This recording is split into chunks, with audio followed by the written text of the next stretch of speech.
جب ہم کہتے ہیں علی تو علی سے مراد محض وہ علی نہیں جو آج سے 1400 برس پہلے دنیا میں پیدا ہوئے، 63 سال دنیا میں زندہ رہے اور دنیا کی مشکلات تکالیف برداشت کر کے چلے گئے، یہ نہیں۔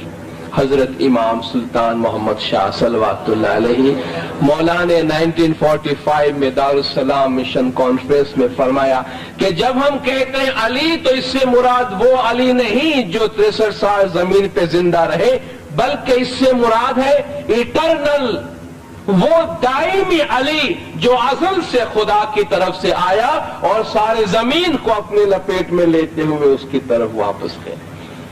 تو اس سے وہ محض وہ شخص مراد نہیں بلکہ ایک دائمی علی مراد ہے، وہ علی جو ازلی اور ابدی ہے، جس کا نور خدا کا نور ہے اور جو ہمیشہ کے واسطے ہے۔ اور حضور اکرم صلی اللہ علیہ وآلہ وسلم نے فرمایا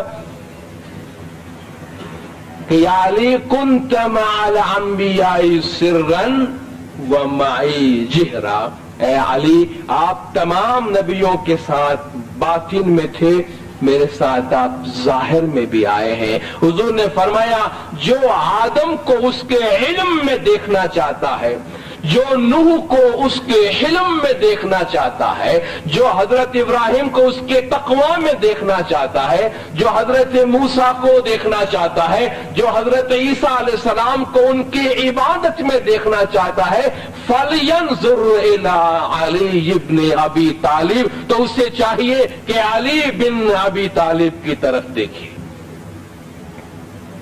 جنگ خیبر سے فارغ ہو کر جب مولا مشکل کشا صلوات اللہ علیہ واپس تشریف لائے تو حضور اکرم نے فرمایا کہ اے علی اگر مجھے تیری ذات کے بارے میں یہ خوف نہ ہوتا، یہ اندیشہ نہ ہوتا کہ میری امت تیرے بارے میں بھی وہی باتیں کہنے لگے جو نصارا یعنی کہ عیسائی حضرت عیسیٰ علیہ السلام کے بارے میں کہہ رہے ہیں، تو میں تیرے بارے میں ایسی بات کرتا کہ تو جہاں سے بھی گزرتا لوگ تیرے پیر کی مٹی اٹھا لیتے اور تیرے وضو کے پانی سے شفا حاصل کرنے لگتے، لیکن میں نہیں بولتا کیونکہ ممکن ہے میری امت تیرے بارے میں بیانات کرنے میں حد سے آگے نکل جائے۔ مولا مشکل کشا صلوات اللہ علیہ ایک دفعہ بیٹھے تھے، چند صحابی بیٹھے تھے، آپ سے آپ کی فضیلت کے بارے میں دریافت کیا گیا کہ خدا نے ماضی میں انبیاء و اولیاء کو بے شمار فضیلت دی ہے، یا مولا آپ کی فضیلت کیا ہے؟ حضرت سلیمان کی فضیلت تو یہ تھی خدا نے ان کو انگوٹھی دی ہوئی تھی جس کے سبب وہ انسان اور جنات اور تمام حیوانات پہ حکمرانی کرتے تھے۔ آپ نے فرمایا خدا نے جو کچھ مجھے دیا ہے، جو صفات اور جو فضیلتیں میری ہے وہ کسی کو بھی نہیں دی گئی۔ انا وجہ اللہ، میں اللہ کا چہرہ ہوں۔ خدا قرآن میں فرماتا ہے کل من علیہا فان وَيَبْقَى وَجْهُ رَبِّكَ ذُو الْجَلَالِ وَالْإِكْرَامِ، ہر چیز فنا ہو جائے گی لیکن تیرے پروردگار کا چہرہ عالی شان باقی رہنے والا۔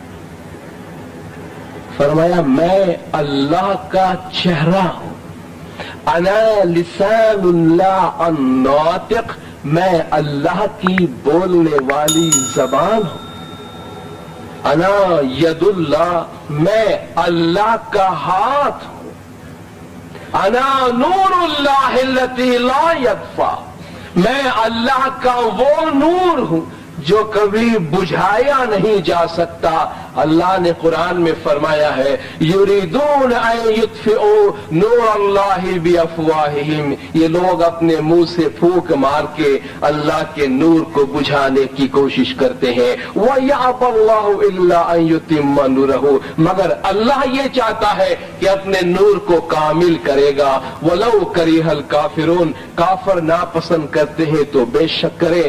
فرماتے میں اللہ کا وہ نور ہوں جو نہیں بجھتا، انا قسیم النار والجنہ، میں آگ اور جنت کی تقسیم کرنے والا ہوں.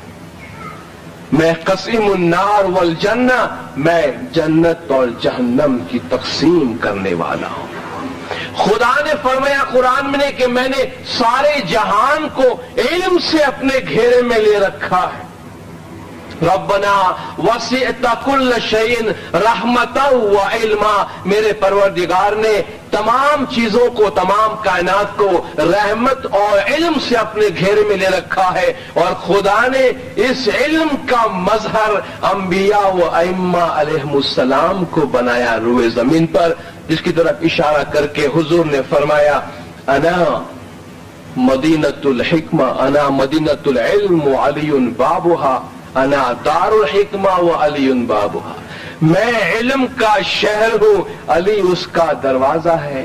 میں حکمت کا گھر ہوں، علی اس کا دروازہ ہے. مولا نے فرمایا کوئی علم ایسا نہیں، کوئی علم ایسا نہیں جو اللہ نے آن حضرت کو نہ سکھایا ہو اور آن حضور نے وہ علم مجھے نہ دیا. ابھی گنان کے چند پاٹ آپ نے سنے، اس میں ایک اشارہ آپ گجراتی سمجھتے ہیں، آپ نے سنا ہوگا کہ مولا مرتضی علی پیدا ہوئے، آنکھیں نہیں کھول رہے تھے، زبان نہیں کھول رہے تھے. نبی محمد تشریف لائے، اپنا لعاب دہن ان کے منہ میں ڈالا اور 4 کتاب کا بھید ان کو دے دیا. سنا کہ چاروں کتاب کا بھید دے دیا. اس کا کیا مطلب ہے کہ اللہ کا علم زمین پر انبیاء کے ذریعہ اور کتابوں کے ذریعہ گزرتا ہے اور آتا ہے. اور مولا فرماتے ہیں میں خدا کی ان کتابوں کی تشریح کرنے والا ہوں. کہتے ہیں مولا ایک دفعہ مسجد میں تشریف لائے، جلال کے ساتھ آ کے بیٹھے ممبر پہ،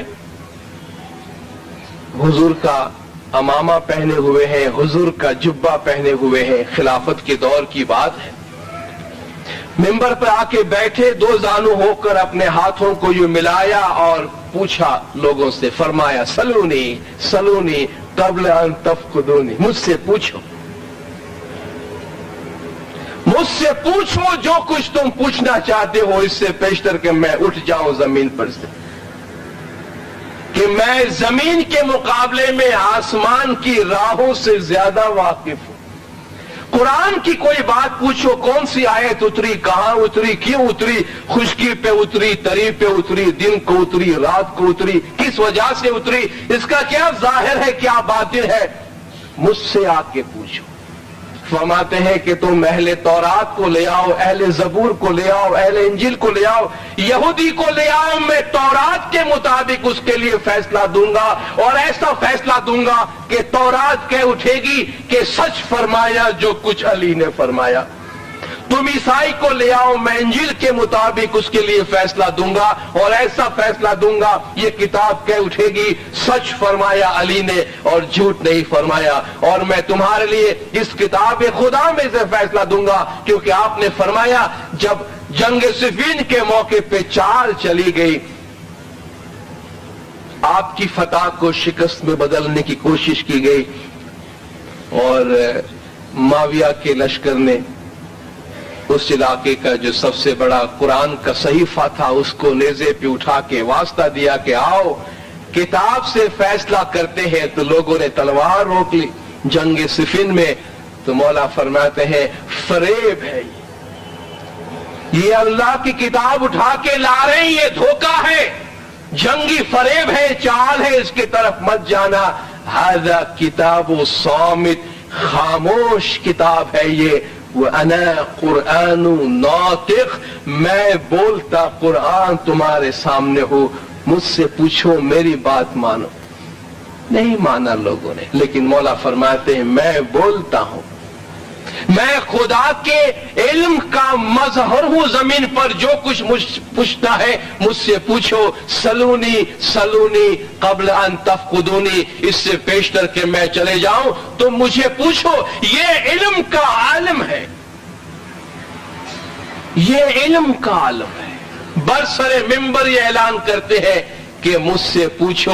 ظاہر ہے کہ ہدایت کا مستحق، ہدایت کرنے کا حقدار وہی ہوتا ہے جو یہ کہے مجھے خدا نے وہ علم دیا ہے جو تمہارے لیے ضرورت ہے۔ ظاہر ہے ہم اس کی پیروی کریں گے جس کے پاس علم ہے، نہ کہ اس کی جو یہ کہے کہ مجھے پتا نہیں ہے کہ میں سچ کر رہا ہوں یا غلط کر رہا ہوں، اگر ٹھیک کر رہا ہوں تو میری پیروی کرنا، غلط کروں تو تم خود ہی مجھے سیدھا کر دینا۔ اس کی پیروی نہیں کی جا سکتی۔